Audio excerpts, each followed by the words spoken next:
South India shopping mall the wedding మంత్ర సరికొత్త wedding collection south India shopping mall. So నాకు వెంటనే చెల్లెలు దగ్గర హిట్లర్ చేసిన తర్వాత నేను హిట్లర్ కన్నా ముందు రిక్షా వాడు చేశాను చిరంజీవి గారితో. ఎందుకంటే అది పక్కనే వెంటనే వచ్చింది.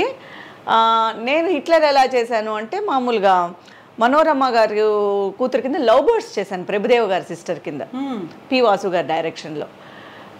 సో నాకు అది ఇది ముందానే నాకు కన్ఫ్యూజన్. అంటే మేబీ రిక్షా వాడి తర్వాతే అది పక్కన వెంటనే అనమాట. లవ్ బర్డ్స్ చేస్తున్నప్పుడు పి వాసు గారి డైరెక్షన్లో ప్రభుదేవా నగ్మా చేశారు, తమిళ్ మూవీ. అందులో చేశాను. అందులో చేస్తూ మనోరమ గారే ఇక్కడ కూడా అమ్మ అనమాట, చిరంజీవి గారి అమ్మ రిక్షా వాళ్ళు. మనోరమ గారి కోసం మేనేజర్స్ వచ్చారు, మాట్లాడారు, ఏదో మాట్లాడుతుంటే అప్పుడు నన్ను చూశారు వాళ్ళు లవ్ బర్డ్స్లో. సో అక్కడ కూడా చిరంజీవి గారి సిస్టర్ క్యారెక్టర్ కావాలి అని చెప్పేసి వెంటనే నన్ను అడిగారనమాట.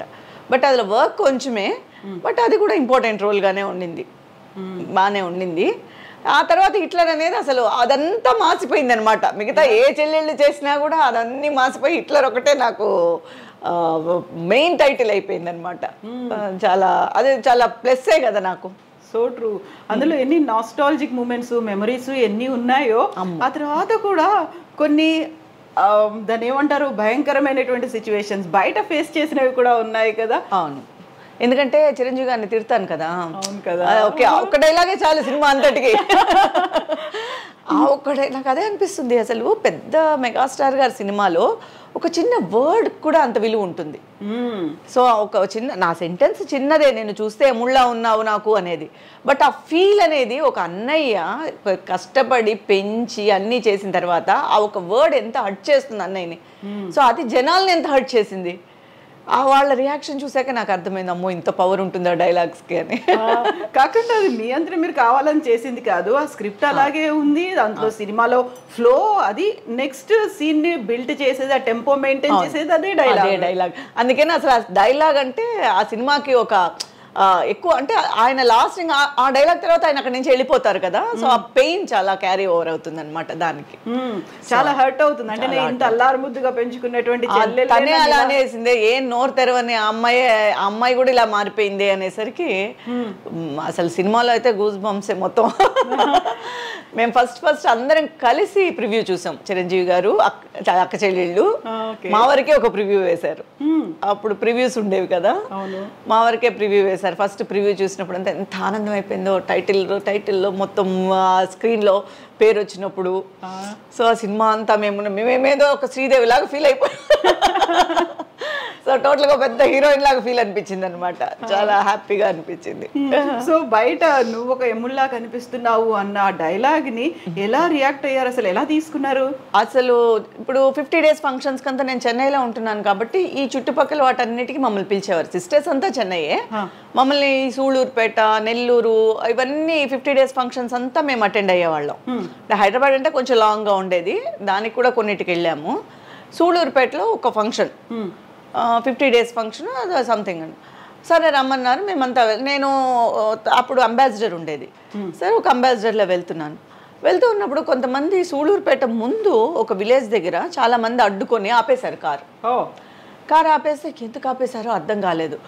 బయట అన్న అరుపులు వినిపిస్తున్నాయి. అప్పుడు అద్దాల పైన ఏంటి అరుసు, ఏదైనా గొడవ అవుతుందేమో, రోడ్లు ఏదైనా ప్రాబ్లం ఏమో, తీరా చూస్తే ప్రాబ్లం నేనే. నువ్వు ఎలా అంటావు చిరంజీవి నా మాట అని.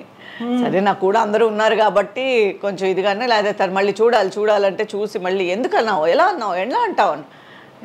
మనకేం తెలుసు, ఇది మనం ఇంత ప్రెషర్ ఉంటుందని మనకెలా తెలుసు అనగానే ఒక విధంగా అది హ్యాపీగానే అనిపించింది. అంటే అంత రియాక్ట్ అయ్యారు, అంత ఇన్వాల్వ్ అయ్యారు ఆ డైలాగ్కి.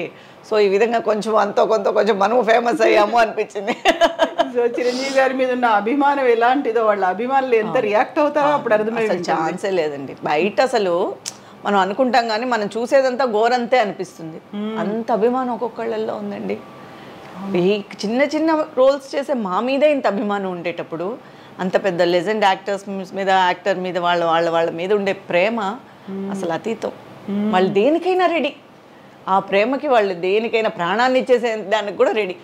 అలా ఉండేవారు. సో ఈ ఇన్సిడెంట్ చిరంజీవి గారితో షేర్ చేసుకున్నారా మీరు, తెలుసా? అంటే ఆ తర్వాత షేర్ చేసుకునేంత తెలీదు, కానీ గొడవ అయిందని అల్లు అరవింద్ గారికి వాళ్ళందరికీ తెలుసు. ఎందుకంటే అక్కడికి వచ్చారు కదా, ఫంక్షన్కి వచ్చిన అందరికీ తెలుసు ఇమారని. వాళ్ళు నవ్వుకున్నారు.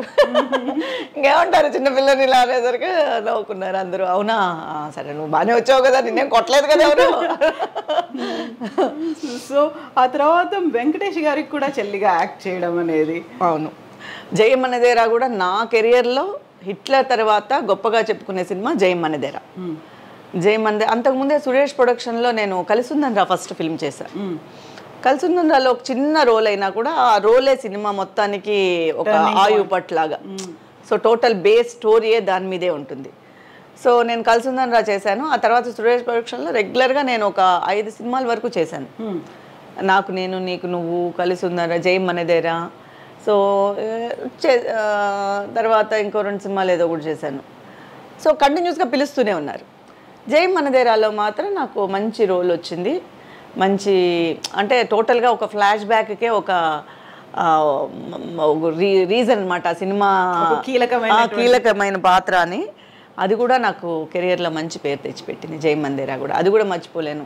భానుప్రియ గారు, వెంకటేష్ గారు, తర్వాత విలన్స్ అందరూ, విలన్స్ అంతా నా గ్రూపే కదా, వాళ్ళందరూ, శివపార్వతి గారు అత్తగారు. సో అందరూ చిన్నప్పుడే మంచి మంచి యాక్టర్స్తో, పెద్దవాళ్లతో చేసిన దానివల్ల చాలా మంచి అనుభవము ప్లస్ మెమరీస్. ట్రూ. ఈరోజు వాళ్ళకి చాలా తక్కువ అది యాక్చువల్గా, అంత పెద్దవాళ్ళు. ఎందుకంటే ఇప్పుడు ఇంత పాన్ ఇండియాలో అయిపోయి చిన్న రోల్ కూడా పెద్దవాళ్ళు చేస్తున్నారు. సో మాకు అలా దొరకడం అనేది మా జనరేషన్ వరకు చాలా అదృష్టం అనే చెప్పాలి. అందులో గుర్తుండిపోయేటువంటి పాత్ర అదే ఇప్పుడు అదే చెప్తున్నా కదా, నేను పెద్ద రోల్స్ చేశానని ఏం లేదు. అంత చిన్న రోల్ కూడా కీలకమైన పాత్ర అవ్వడం, ఆ సినిమాకి ఇంపాక్ట్ తేవడం, అది నేను ఎలా యాక్ట్ చేశాను అదే పక్కన పెట్టేసేయండి. బట్ అది ఎలా చేసినా కూడా ఆ పాత్రను చెప్పుకునే తగ్గట్టుగా మాట్లాడుతున్నారు కదా ఈ రోజుటి వరకు.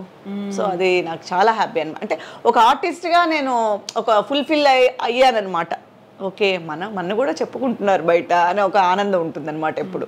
సో వెంకటేష్ గారి సినిమా తర్వాత అలాంటి ఇష్యూస్ ఈ బయట నుంచి ఏం రాలేదు? కర్నూలులో అలాంటివి రాలేదు. బట్ కర్నూలులో ఆ ఫైట్ ఉంది కదా, ఎండ్ ఫ్లాష్ బ్యాక్లో ఒక ఫైట్ ఉంటుంది. నేను విలన్ని చంపేయడం, ఆ తర్వాత విలన్స్ నన్ను అన్నని చంపేశారని చెప్పి నేను ఇది చేసి. బట్ విపరీతమైన క్రౌడ్ అసలు. ఆ ఫైట్ అయితే ఎర్రటి ఎండల్లో చిరంజీవి అదే వెంకటేష్ గారు కానీ, భానుప్రియ గారు కానీ, నేను ముగ్గురు ఉంటాము. చాలా క్రౌడ్ అయిపోయింది. అసలు చాలా కష్టం అయిపోయింది అప్పుడు అప్పట్లో.